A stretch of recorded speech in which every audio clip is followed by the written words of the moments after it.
Hello and welcome. Tonight, Benue youth protest the killing of over 200 persons in Yelwata, a town that borders Benue and Nasarawa states.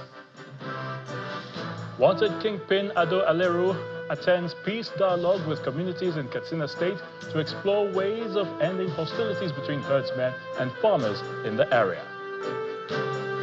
Our special focus on the performance of various sectors under President Tinubu in the last 2 years continues, with focus on the 10th National Assembly. And strikes between Israel and Iran continue as the conflict between both countries escalates. US President Donald Trump is, however, calling on both sides to make a deal.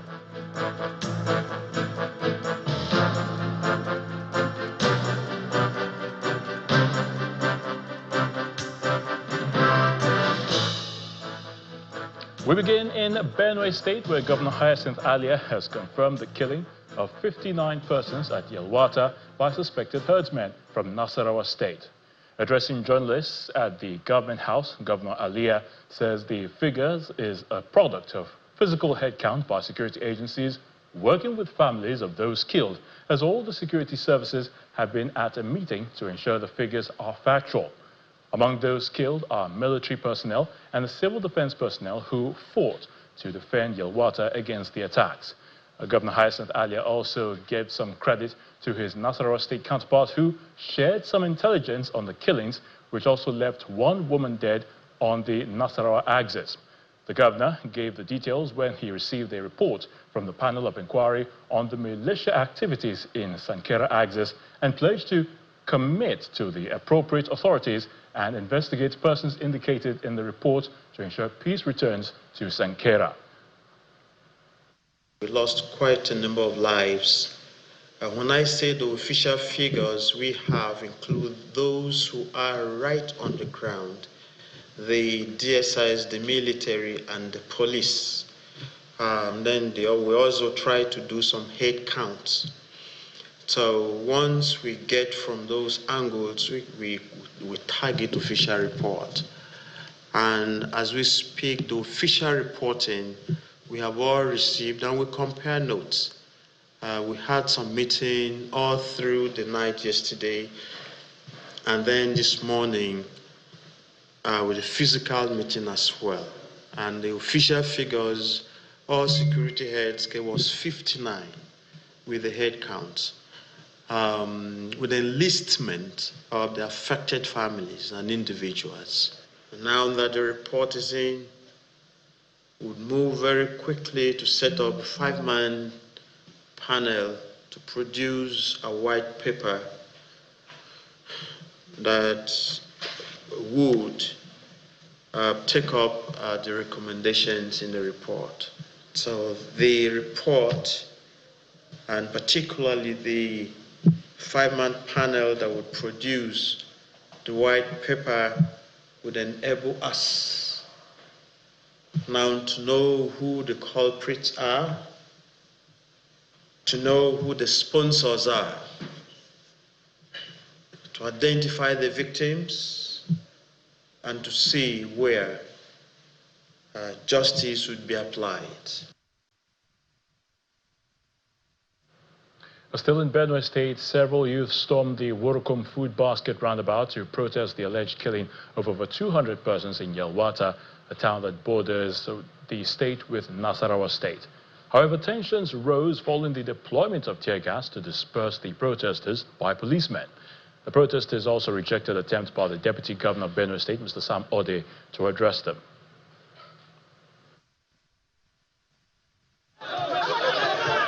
As early as 8 a.m., protesters converged on the Worukum food basket roundabout in Makurdi, the capital of Benue State, to demand action over the alleged killings across the state.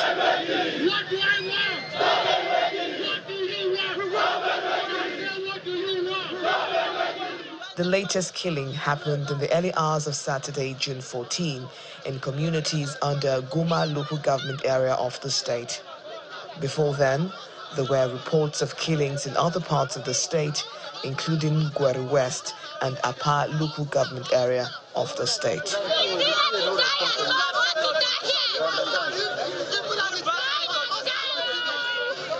The demonstrators, dressed in black and carrying banners, leaves and placards, chant solidarity songs.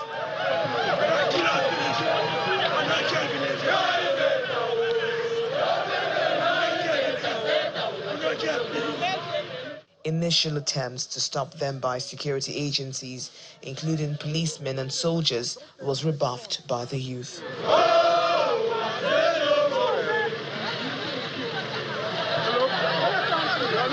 However, things escalated as policemen shot tear gas to disperse the protesters.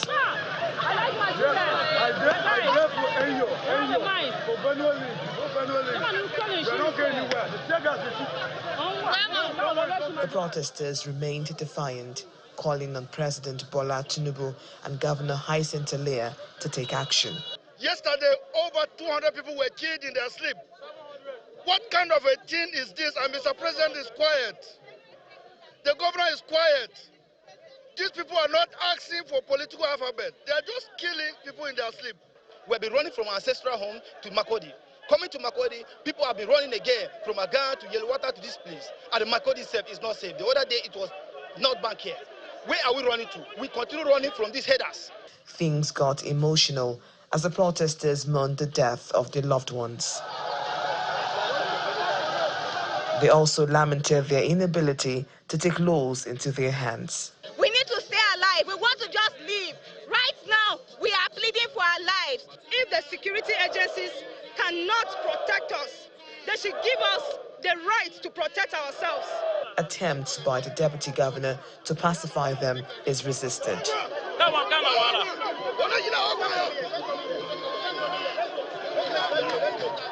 The protesters are demanding action from the security agencies, a request that the police is promising to take seriously. The governor has already given us all the necessary support, all the logistic, every support we need. And we are not going to disappoint anybody. Just be patient. Security reinforcement came from the air and on land as the joint security services in the state forced the protesters to disperse.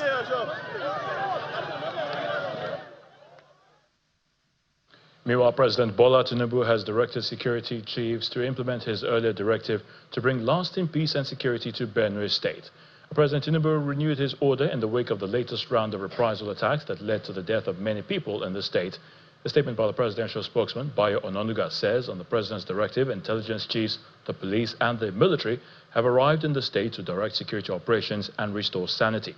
According to him, President Tinubu has equally charged the governor of Benue State with convening reconciliation meetings and dialogue among the warring parties to end the incessant bloodshed and bring lasting peace and harmonious coexistence between farmers, herders and communities. The president's charge reads, quote, "This is the time for Governor Alia to act as a statesman and immediately lead the process of dialogue and reconciliation that will bring peace to Benue. Our people must live in peace, and it is possible when leaders across the divides work together in harmony and differences are identified and addressed with fairness, openness and justice," end quote. Describing the killings and bloodletting as inhumane and anti-progress, President Tinubu called on political leaders and community leaders in conflict areas to stop fueling the crisis through unguarded utterances and statements that could further inflame tensions.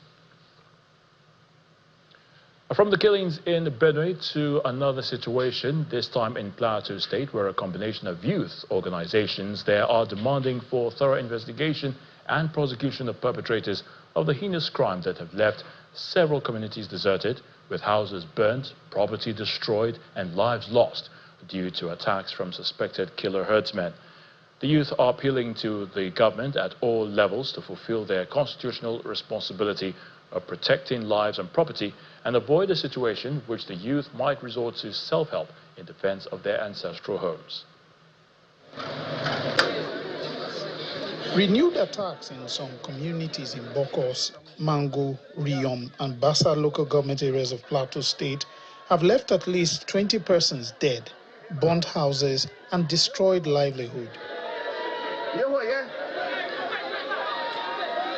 The situation is a major concern for youth groups across the state who are calling for a lasting solution to the menace as well as justice and rehabilitation for displaced persons. It should be noted that our patience, rooted in our belief in justice and rule of law, has been stretched to its absolute limit.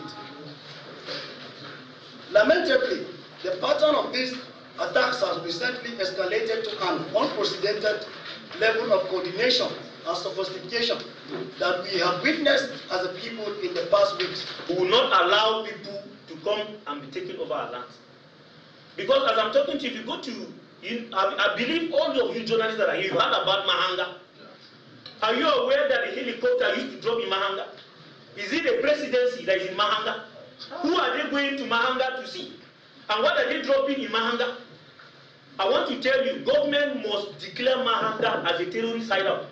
If not, we are sitting on the plateau on a time bomb. In Mangu, at least 4 communities have been attacked this year at different times, leading to the loss of lives and some missing persons. If not for the effort of the securities, the intention, I believe, was to scatter the attention of the security people so that they would not be able to repel. But like I said before, I doff my hats for the youths who stood their ground and ensured that these boundaries were properly taken care of. The calling of government, not to mind the vulgar language from our colleague over there, but ignore them and give us the necessary support, the necessary security. As part of efforts to restore order and peace to the affected communities, the commander of Operation Safe Haven has been organizing stakeholders meetings with key leaders from the communities. Meanwhile, a wanted bandit kingpin, Ado Alero, has actively participated in the peace dialogue held at Dan Musa local government area of Katsina State.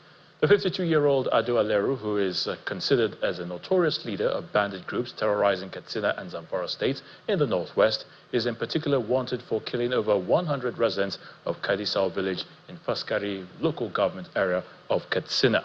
Now, although the army and the police are yet to comment on the situation, security sources say the dialogue is aimed at fostering peaceful coexistence and was carried out to explore ways towards ending hostilities mostly between the Fulani herders and farming communities in that area.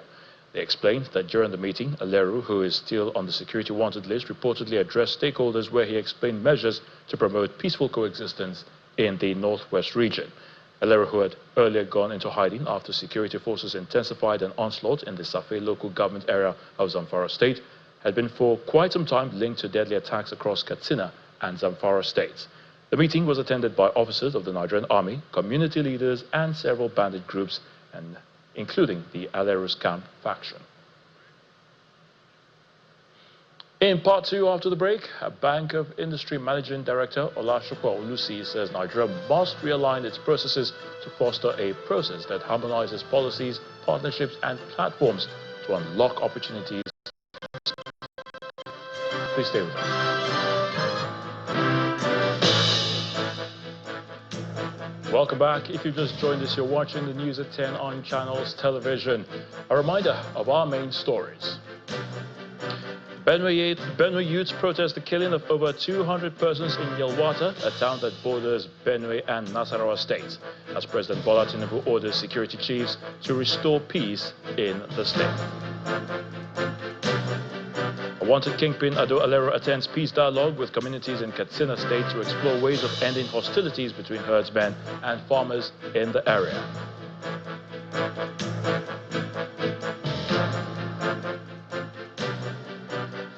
And of course, we'll be taking a look on our review of the democracy in the country.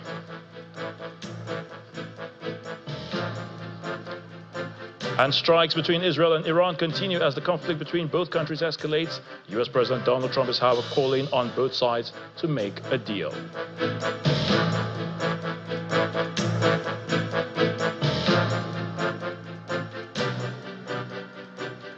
A summit organized by the All Progressives Congress for party stakeholders from Nigeria's northeast geopolitical zone has ended on a tense note in Gombe State.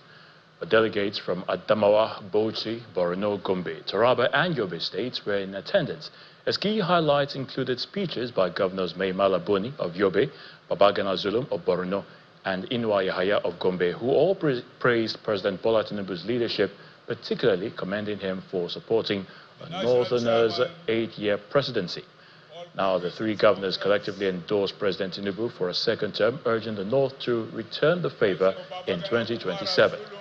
However, tensions escalated shortly after. APC Northeast Vice Chairman Mustafa Saliu ended his speech by naming President Tinubu as the sole candidate for the next election without mentioning Vice President Kashim Shettima. This apparent omission triggered protests from some members who insisted that the Vice President be included in the endorsement. An attempt by Governor Zulum to calm the situation did little to ease the rising tempers. The commotion intensified until security operatives intervened to help restore order. The party's national chairman, Abdullahi Ganduje, later addressed the crowd, separately praising both President Tinubu and Vice President Shettima, which helped ease the tension. We want to reaffirm and also adopt the endorsement earlier done by the National Working Committee on behalf of the National Executive Committee and the Convention that Asuwaji Bola Ahmed Tinubu is endorsed to be a sole candidate for 2027 election.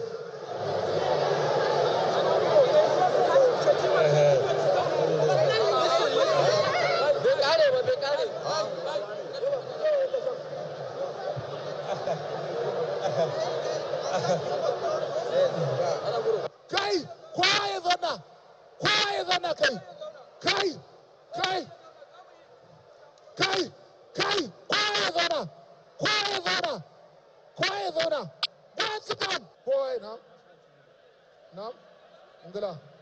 Thank you. We have a progressive leader. We have a progressive President of the Federal Republic of Nigeria, the leader of our party, the leader of democracy in Nigeria, Asuwaju Bola Ahmed Tinubu. And also, we are proud of his deputy. We are proud of his vice president. It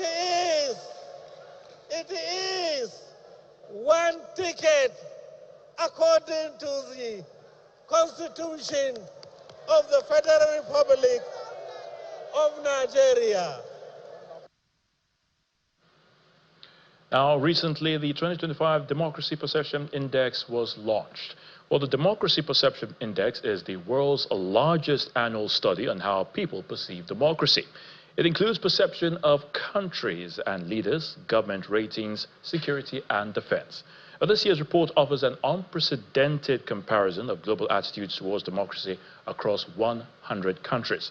Tonight, we dive into this survey to find out what it reveals about the perception of democracy in Nigeria, Africa, and the rest of the world. Our data scientist, Babajide Ogunso, who is the founder of Leadership by Data and Channels Television's chief data analyst, is right here to share the facts, the analysis, and the insights about the 2025 Democracy Perception Index. Great to have you on the news at 10, Babajide. Good evening, Ayatollah. So very quickly, 26 years of unbroken democracy in Nigeria. Beyond the years, what should be the focus on? For me, the focus should be that What should the focus be on, rather? The focus, as you said, for me, that 5-letter word, nexus. And by nexus, I'm talking about the nexus between three things. The first is, what does the Constitution say? The second is, what are the citizens saying?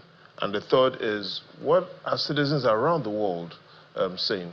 Now, what do I mean by what does the Constitution say? What the Constitution says with reference to democracy, again, the first time there's a mention of democracy in the Nigerian Constitution, Section 14. And it talks about the primary purpose of government, security and welfare. The primary purpose of government is so primary, Ayotunde, that there's nowhere in the constitution, in the Nigerian constitution, that you'll find a secondary purpose of government. So that's to tell you how core security and welfare is, the primary purpose of government. Now, the second thing I talked about is, what are Nigerians saying about democracy? And going by this recent survey by the Democracy Perception Index, which was done in April this year, majority of Nigerians, as their number one reason, say they want from democracy, that they want improved living standards and welfare. So we see a nexus there between what Nigerians are saying and what the Constitution says. The third, Ayotunde, is there a nexus between Nigeria's Constitution, what the people have said, and what citizens around the world also want from democracy? So let's take a look at and dive into the summary of what this study shows in our chart of the week. And in that chart of the week, citizens around the world, when asked what is the primary purpose of government, out of 100 countries, 52 countries say the primary purpose is they want improvement in living standards and well-being. In the United Kingdom and 18 other countries, they say they want it to be being able to freely choose the government. In the United States, as well as 16 other countries, their primary purpose for democracy is protecting individuals' rights and freedom. And for countries such as Ukraine and 12 other countries, they say that they want their primary purpose when they talk about democracy is promoting fair and a peaceful society. So what are the people saying about democracy globally, Babajide? Let's move to the, as the world is concerned. Now, in that, Ayotunde, based on the research of April by Democracy Perception Index, and again, that's the most comprehensive study on democracy around the world, in that report, there's bad news and there's sad news. Now, what do I mean by bad news? The bad news is when they ask citizens in continents such as Europe, Middle East, and North Africa, North America, Southern America, majority of citizens in that survey scored their countries, out of a possible score of 5 being the best, majority of citizens scored their governments less than 3 over 5. Now, that's the bad news. Let's take a look at the sad news, Ayotunde. The sad news is, across the 100 countries that the Democracy Perception Index covered, in their ranking of which countries are perceived as the most democratic, Norway, New Zealand, Denmark, and Sweden come out as the top 4. The sad news is Nigeria is among the bottom 5 of countries ranked as the least democratic in the world. So as we round up, Babajide, what is your analysis of the President's speech to the National Assembly concerning June 12th? Very quickly. Clearly, it was a very powerful speech. It had a lot of talks about democracy. And if we take a look at, perhaps for me, what caught me the most, that is where we find the good news. And if we take a look at what the President clearly said regarding his position on democracy, and we also take a look at what exactly is going on in other countries with Africa, it allows us to know clearly what the President is thinking. And if we take a look at that, what the President made it clear was that, call me names. Okay, let's take a look at the ranking, the democratic ranking across Africa, which I said was the sad news. Looking at sub-Saharan Africa, highest public ratings in sub-Saharan Africa based on this survey, Senegal, Namibia, Ghana, Zambia, and Kenya come out as the top 5 in sub-Saharan Africa. Nigeria is in the bottom 5 in sub-Saharan Africa, Uganda, Cameroon, Mozambique, and Zimbabwe. And that's why I say it's sad news. However, this trend is a bit consistent with how citizens around the world perceive governance. Majority of citizens in other countries scored their governments as well, less than 3 out of a possible 5. But clearly on Democracy Day, here's what the President is saying on our quote of the week. He says, call me names, call me whatever you will, and I will still call upon democracy to defend your right to do so. And for me, that's the quote of the week. That's the President more or less saying that he belongs to democracy. Today. Thank you so much, Babajide, for your analysis and, of course, insights. We do appreciate them. Pleasure is all mine today. Nigeria must realign its processes to foster a comprehensive system-wide transformation that harmonizes policies, partnerships, and platforms, thereby unlocking opportunities for millions of its youth. Managing Director of the Bank of Industry, Mr. Olashopo Olusi, emphasized this at the Obafemi Awolowo University's inaugural Awards of Excellence in Innovation and Entrepreneurship Development. During his keynote address, Mr. Olusi highlighted that the federal government, through the Bank of Industry, has launched various initiatives aimed at revitalizing the aspirations of the Nigerian youth. Returning to the familiar grounds of Obafemi Awolowo University in Ile-Ife, Osun State, holds a special significance for the Managing Director of the Bank of Industry, Mr. Olashopo Olusi. He received his early education right here within the university community. The large turnout at the maiden edition of the Award of Excellence in Innovation and Entrepreneurship Development underscores the event's significance. National development takes center stage as the initiative aims to bridge the gap between town and gown, creating a platform for academia and industry to converge for mutual advancement. This event reflects our renewed dedication to building a vibrant ecosystem that supports innovative thinking, research-based solutions, and entrepreneurial mindsets, particularly among our students. In this era, when societies thrive on solutions and not slogans, universities must stand as engines of transformation, places where knowledge meets application, and where creativity drives national development. In his lecture, Mr. Olusi emphasized the need for Nigeria to look inward, leveraging technology, supportive government policies, and collaborative ecosystems to unlock potential across the value chain. He stresses the importance of aligning skills development, financing, infrastructure, and regulatory support for sustainable growth. To embrace the fourth industrial revolution, we must overhaul our skills pipeline. We must integrate coding, mechatronics, digital design, and entrepreneurship into our curriculum from secondary school upwards. We must fund STEM programs, innovation labs, and build industry partnerships. And we must bring private sector, academia, and DFIs together to align training with real-world needs. He encourages Nigerians, especially the youth, to tap into the vast opportunities provided by the Bank of Industry, the country's largest development finance institution. According to him, BOI remains a catalyst for enterprise growth, policy innovation, and youth empowerment across the industrial landscape. We've introduced the Graduate Entrepreneurship Fund in partnership with the NYSC, helping fresh graduates transform their business ideas into bankable ventures. BOI has invested in innovation hubs across Nigerian universities and communities. These spaces support idea incubation, co-working, STEM research, and entrepreneurship training. The Minister of Youth, Mr. Ayodele Olawande, and the Minister of State for Industry, Mr. John Eno, also lent their voices to the call for stronger engagement. They emphasized that the renewed hope agenda of President Bola Tinubu's administration can be actualized through entrepreneurship using platforms such as those provided by BOI.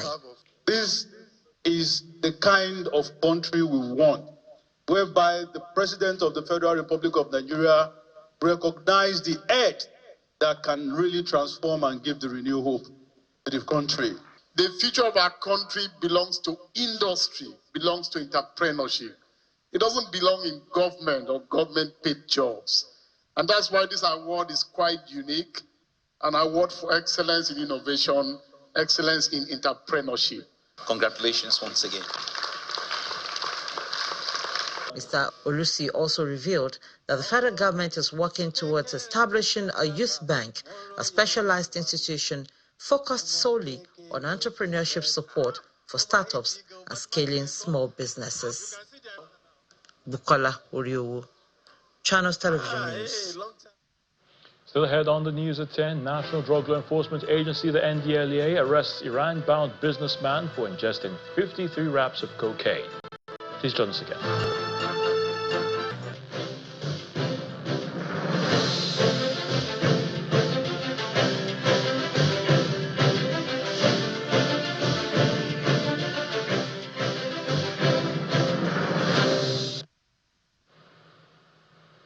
As Nigeria celebrates another Democracy Day, the performance of the country's legislative arm has been heavily scrutinized. The National Assembly plays a critical role in Nigeria's democracy, and its effectiveness is crucial to the country's progress. In this special report, our National Assembly correspondent Terry Kume takes a look at the impact of the relationship between the 10th National Assembly and the President on governance 2 years after. The performance of the 10th National Assembly in the past 2 years is largely hinged on its close relationship with the executive arm of government, led by President Bola Tinubu. I do solemnly swear.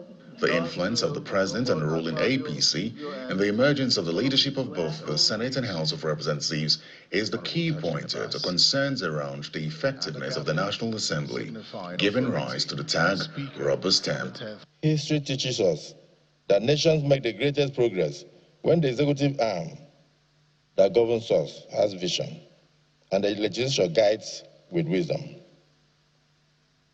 But they prosper most when both work hand in hand, not as rivals, but as co-stewards of the national trust. Therefore, as we commemorate 26 years of uninterrupted democratic governance, we must renew our national commitment to foster collaboration between the different arms of government and ignore the critics who decide to term the parliament rubber stamp. I think that Nigerians want to see a legislature that asks questions, that scrutinizes, that properly oversights, ensures that resources are used appropriately and not abused. And have the legislature been able to do this? I think that that's been a question that Nigerians have asked, and that's why you would see certain epithets being used against the legislature. The House of Representatives In the area of legislative decisions, concerns have been raised about the legislature's ability to exercise its oversight function effectively. I count the success of the National Assembly more by its ability to oversight the executive, and there's been quite a lot of concern that that ability to oversight the executive has been a weak one. Most committees of the House have actually been up and doing in making sure that we oversight the MDAs to ensure that they fulfill the mandates for which they are established by Act of the Parliament, and also apply the resources appropriated to them efficiently and judiciously. All over the world, 5% of the GDP of countries is set aside to fund security issues. But nowadays, so we've thought of a very genuine way of ensuring that the defense sector is adequately funded. The National Assembly has been commended for passing some major pieces of legislation, such as the 4 tax reform bills which generated major controversies across the country, the Student Loan Bill, the National Minimum Wage Bill, among others. The 10th Assembly prides in the number of bills passed. A total of 844 bills have been introduced within its first 2 years. 844 bills. An unprecedented figure that underscores the Senate's and the House of Representatives' proactive posture towards tackling pressing national issues. At this stage, the legislative cycle, even more significantly, 52 of these bills have been assented to by Mr. President. We have reviewed 2,263 bills. Of these, 65.3 have passed second reading, while 186 have been successfully passed. A total of 51 bills have received presidential assent. The figures presented by the Senate President and the Speaker show a clear disparity and uncertainty about the exact number of bills so far presented and passed by the 10th Assembly. Both presiding officers also give different figures for bills assented to by the President, and this draws attention to the question of the thoroughness of the 10th Assembly. Also related is the National Assembly's approval of the state of emergency in Rivers State, which was heavily criticized. Lawmakers had also raised concerns about the constitutional provisions for passing such a resolution. I wanted to draw your attention, Mr. President, respectfully, and the attention of all our colleagues, to the specific provisions of our rules. The President shall, in a closed session, brief the Senate on the circumstances of the proclamation of a state of emergency. Your point of order is upheld. Thank you. The Senate invokes the powers conferred on it by Section 305, subsection 2, and approve the proclamation of state of emergency declared by Mr. President in Rivers State of Nigeria. Mr. Speaker, it is good enough, and I urge you that we comply strictly with the Constitution by first transparently announcing the quorum as it is now for us to go into this debate. While the National Assembly continues to pat itself on the back amid the criticisms from Nigerians, it is expected that in the second half of the 10th Assembly, priority should be given to laws that benefit the citizens rather than personal or political interests. Terry Ikumi, Channels Television News.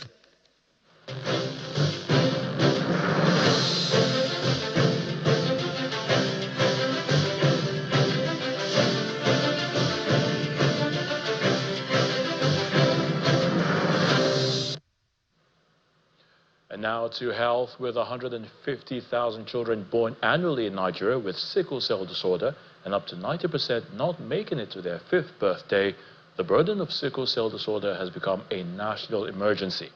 It's for this reason and more that the Sickle Cell Foundation of Nigeria is advocating intentional investments and the political will to prioritize this crisis and reverse the trend.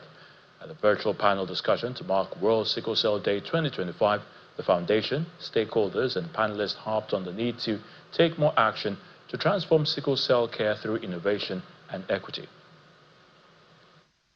As part of activities to commemorate the 2025 World Sickle Cell Day, celebrated annually every June 19, to raise awareness about all aspects of sickle cell disorder, the Sickle Cell Foundation of Nigeria organized a virtual high-profile panel conversation, which attracted global experts, sickle cell warriors, allies across continents, caregivers, and many others.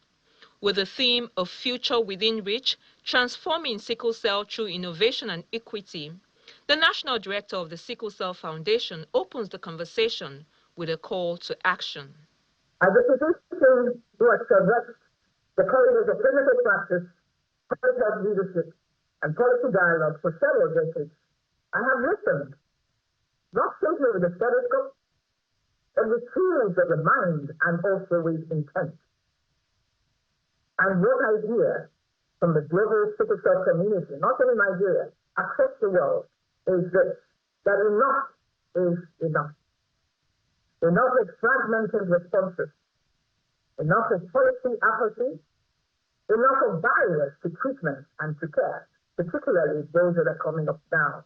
The guest speaker, Professor Julie Makani, a celebrated Tanzanian physician-scientist, speaking on access to new therapies, hope or hype, exploring bone marrow transplants, gene therapies and accessibility in low-resource settings, makes the point that there are about 6 million people with sickle cell on the African continent, and there's a need for partnerships across the continent to find the cure and access to same. When we think about gene therapy and bone marrow transplant and curative therapy, it is not hype. This provides hope for patients, and we need to work in a manner that is promoting partnerships, learning from each other, because we need to make sure that we provide access to these treatments. Different panelists also weighed in on the topic.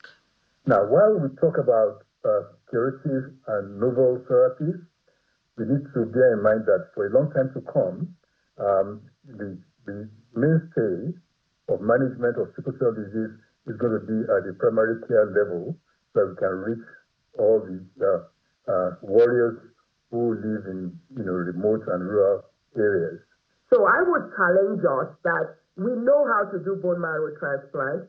We know how to treat patients with sickle cell disease. We know how to give children prophylactic penicillin. We know how to vaccinate our children, but we have never had the political will to do so.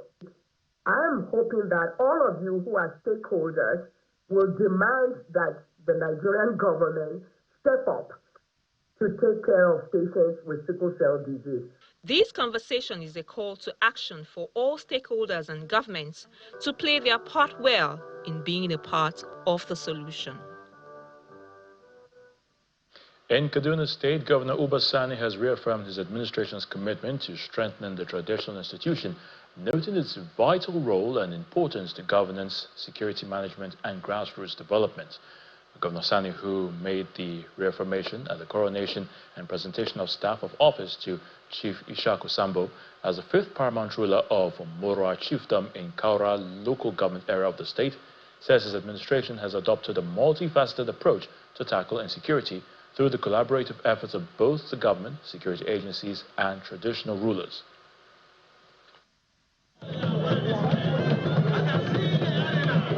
Manchok community, the administrative capital of Morua Chiefdom, comes alive as dignitaries from across Kaduna State and beyond gather at the community township playground for the installation and presentation of staff of office to Chief Ishaku Sambo as the fifth paramount ruler of Morua Chiefdom in Kaura local government area of the state. It's a blend of culture and tradition in display as indigents roll out their drums to celebrate the installation of their new paramount ruler, who is succeeding his late father, Malam Tangwai Sambo, who died a year ago.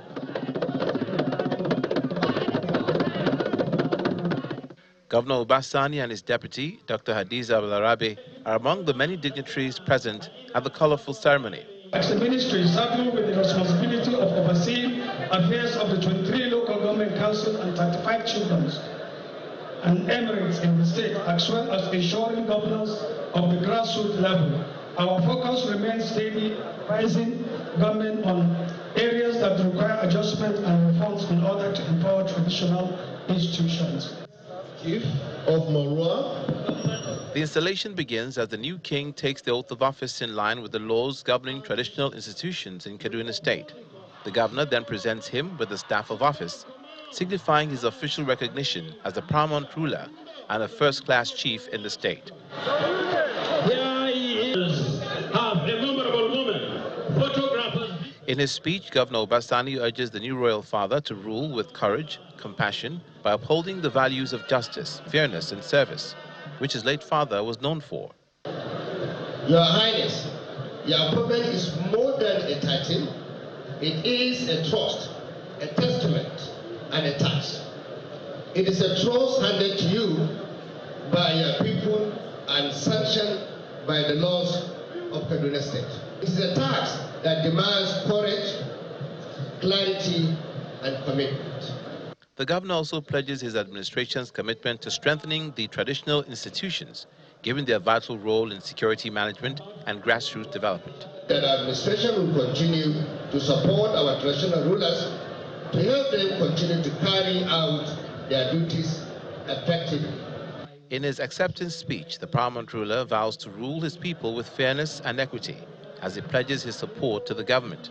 I wish to assure Your Excellency, by the grace of Almighty God, that I, along with my council, district heads, village heads, and the entire people of Morua Chiefdom and Kaura local government area would work as a united team to fulfill the responsibilities entrusted in us with integrity and the fear of God. According to Governor Sani, his administration will continue to prioritize the welfare of traditional rulers in Kaduna State, describing them as critical partners in his administration's rural transformation agenda and security management at the grassroots level.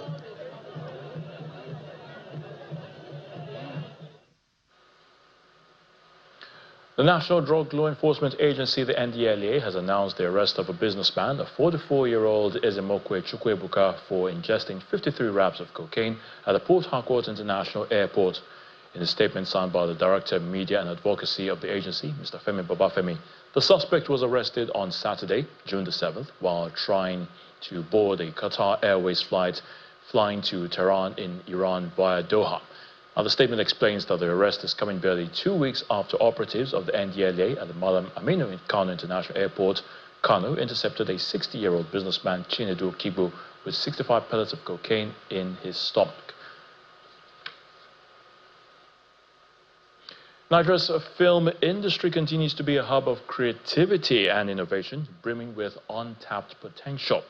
In Port Harcourt, the River State capital, a significant initiative is underway. 100 Ogoni youth are now mastering the craft as High Prep advances its sustainable livelihood training in creative arts. These participants are undertaking a 4-month intensive course at the University of Port Harcourt's Theatre Arts and Film Studies Department, fully sponsored by the Hydrocarbon Pollution Remediation Project. Our correspondent Deborah Belama reports. Inside the Craft Theatre Arts Department of the University of Port Harcourt, it's more than just lights, camera, and action. It's a purposeful drive for Nigeria's rapidly evolving creative industry. 100 Ogoni youths selected 2 years ago through a transparent web-based process are now in their 3rd month of a 4-month intensive training program. The curriculum spans script writing, filmmaking, and makeup artistry, key skills in Nigeria's booming entertainment value chain. The initiative is part of High Prep's broader commitment to restoring livelihoods in Ogoni land, aligning with President Bola Tinubu's renewed hope agenda. To enrich the training experience, High Prep invited a veteran Nollywood actor and filmmaker Charles Onoje to lead a hands-on masterclass. He described the session as a tribute to late environmentalist Ken Saro-Wiwa, a key influence in his career and advocacy. I was trained here. This is where I graduated from.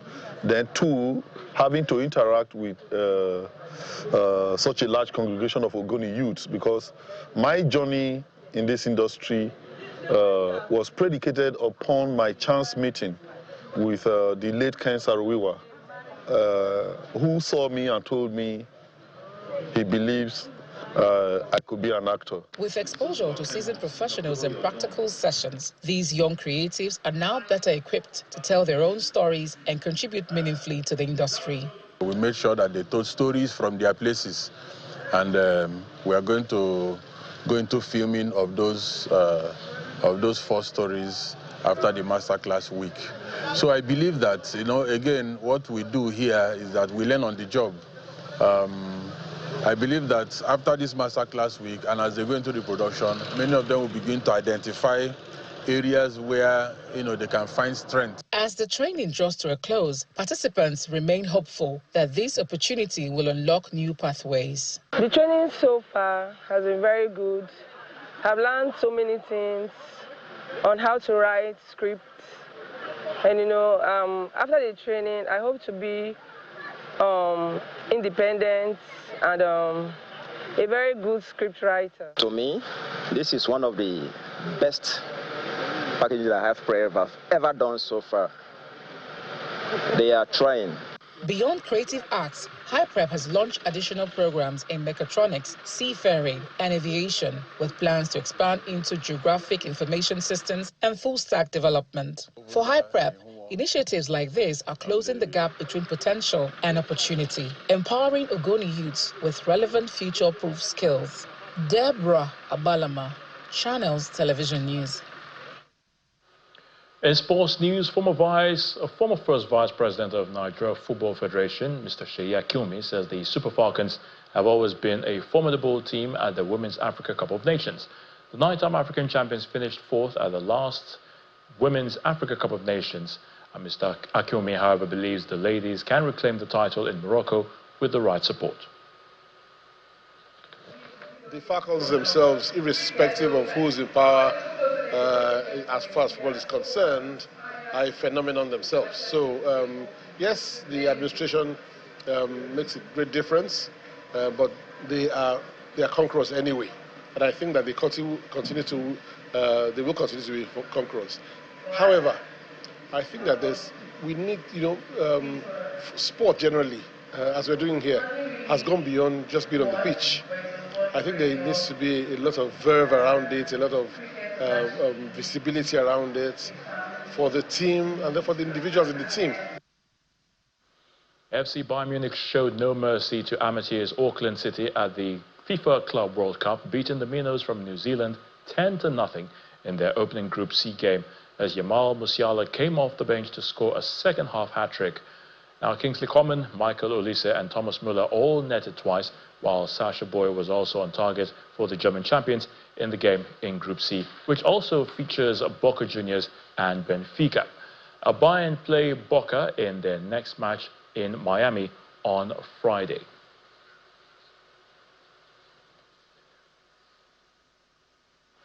Away from sports news, Israel and Iran have continued to trade strikes despite calls for calm from the International Atomic Energy Agency, the IAEA. Even U.S. President Donald Trump has called for both sides to make a deal, adding that calls and meetings are taking place as the escalation stretches into a third day. Earlier, Israeli Prime Minister Benjamin Netanyahu said in an interview that Israeli strikes have set back Iran's nuclear capacity quite a bit, adding, quote, "I think they were completely surprised," end quote. It says Israel has secured a free highway to Tehran, referring to the Israeli Air Force's aerial superiority since Friday when it launched strikes into the country. Iran's air defense was activated early Sunday as Israel continued hitting targets near Tehran. The Israeli military says it is striking military targets where Iranian state television said explosions were heard in the city's east and west. An oil refinery and an oil storage were reported to be ablaze.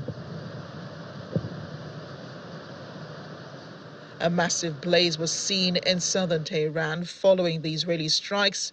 While the fire appeared to originate from Tehran's oil refinery, Iran's oil ministry said in a statement the refinery was fully intact and continued to operate normally. Meanwhile, Iran launched a second night of missile attacks against Israel on Saturday.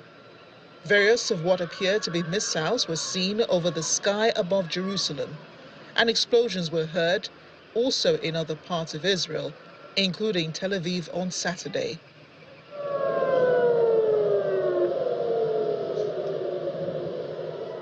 There were, however, new explosions across the Israeli city of Tel Aviv early Sunday. 3.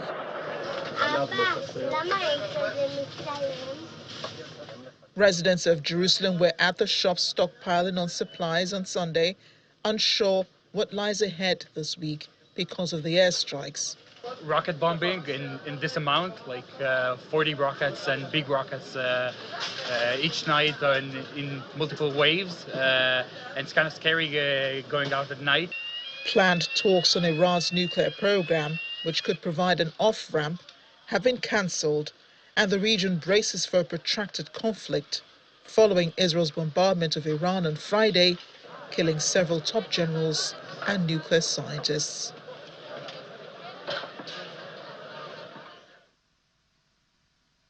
Again, Benue youths have protested the killing of over 200 persons in Yelwata, a town that borders Benue and Nasarawa states. Meanwhile, President Bola Tinubu has directed security chiefs to implement his earlier directive to bring lasting peace and security to Benue state. And strikes between Israel and Iran continue as the conflict between both countries has escalated.